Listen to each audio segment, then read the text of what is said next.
શહેરાની અલ અમીન પ્રાથમિક શાળા નજીક આવેલા વીજ થાંભલામાં મોડી રાત્રે અચાનક આગ લાગતા વિસ્તારમાં ખળભળાટ મચી ગયો હતો.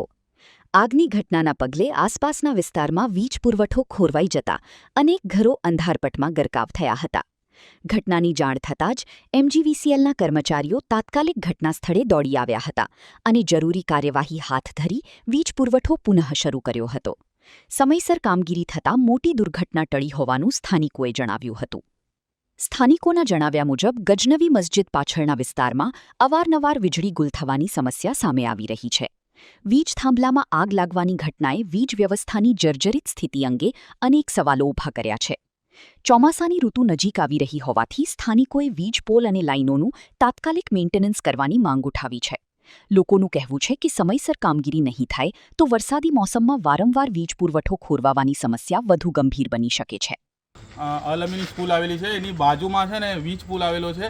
ત્યાં વારંવાર આગ લાગવાની ઘટના બને છે અને વારંવાર લાઇટ જતી હોય છે. તો અમારી એમજીવીસીએલથી એક જ દરખાસ્ત છે કે તેઓ એમનું તાત્કાલિક મેન્ટેનન્સ કરી આપે અને આગળ થોડા સમયમાં ચોમાસું આવી રહ્યું છે તો તંત્ર એનું ધ્યાન આપે. તો એમજીવીસીએલથી અમારી ગુજારિશ છે કે એનું કાયમી માટે મેન્ટેનન્સ કરી આપે. તો એ અમારી એમજીવીસીએલને રિક્વેસ્ટ છે. આગામી દિવસોમાં ચોમાસું આવી રહ્યું છે તો એની કાયમ માટે જીબીથી માંગ છે કે એનું સોલ્યુશન કાયમ માટે લાવી આપે.